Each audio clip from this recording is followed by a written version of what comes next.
Le vivre ensemble et la cohésion sociale comme ciment de la stabilité et le développement de la Côte d'Ivoire.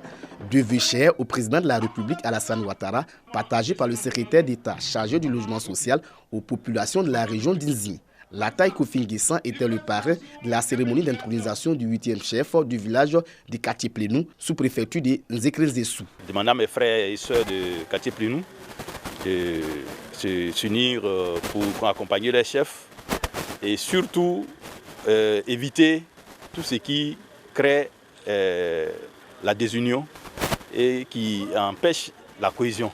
Les différents intervenants ont appelé les populations ivoiriennes à toujours cultiver la paix et la cohésion, toutes choses qui ont permis au pays de connaître un développement harmonieux dans tous les domaines. Encourager les populations à rester soudées autour du chef qu'ils ont eux-mêmes choisi, afin de développer la paix à l'intérieur de Quartier Plénou et appeler ainsi la paix aussi autour de Quartier Plénou.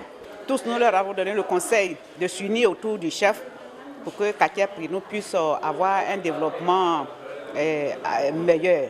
Les filles et fils de Quartier Plénou s'engagent à travailler afin de faire de leur village un havre de paix. Tous ont décidé de se rassembler autour du nouveau chef. C'est les justices qui envoient le désordre. Si le chef prône la justice, nous on ne fera que le soutenir.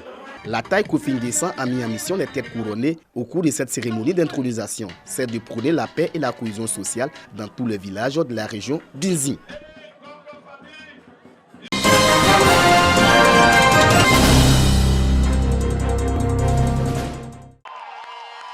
Ils sont plus de 160 associations de jeunesse venues des quartiers et des villages du district autonome de Yamoussoukro pour fédérer leurs forces et démontrer l'engagement d'une jeunesse qui veut se tourner résolument vers le développement de la capitale politique Yamoussoukro. J'ai une mission essentielle sur 3 axes. 1. Aider les jeunes à être autonomes. 2.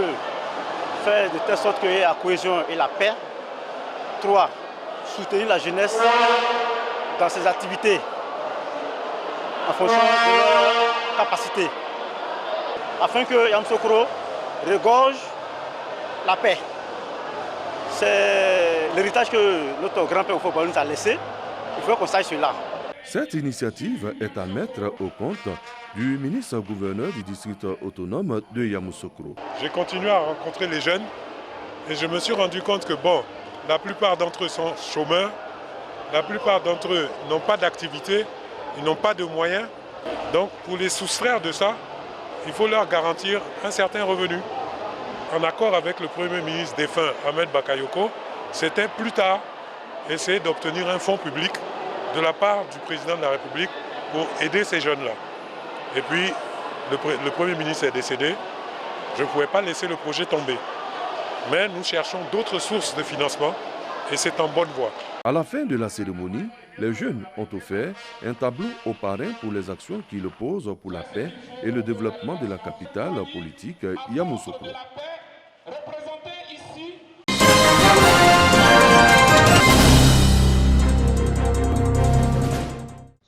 Les relations de coopération économique entre les États-Unis et la Côte d'Ivoire de 2012 à 2017, l'intitulé de cet essai de Jean-Marc Oulaye, expert en intelligence économique et stratégie. Cette étude démontre les insuffisances du cadre de coopération commerciale entre les États-Unis et la Côte d'Ivoire dans cette période.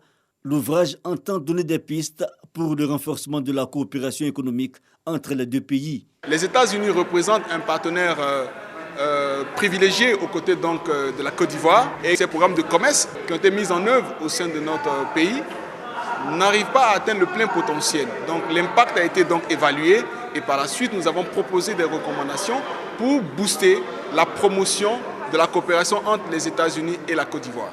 Un ouvrage salué par les participants. Il faut dire qu'on n'a pas l'habitude de voir ce type de coopération, ou du moins on n'en parle pas suffisamment. Donc je pense que c'est un très bon ouvrage. Il faut le féliciter pour ce travail qu'il a là-bas, parce que c'est jamais facile d'écrire sur ce type d'ouvrage. Nous estimons qu'un tel ouvrage participe de la dynamisation des relations, on peut dire, ivoiro-américaines, dans le cadre commercial notamment, et pour booster les jeunes à l'entrepreneuriat. L'intérieur décrit effectivement qu'il y a beaucoup de mécanismes de financement qui sont prévus par les Américains, mais qui ne sont pas sûrs des citoyens lambda.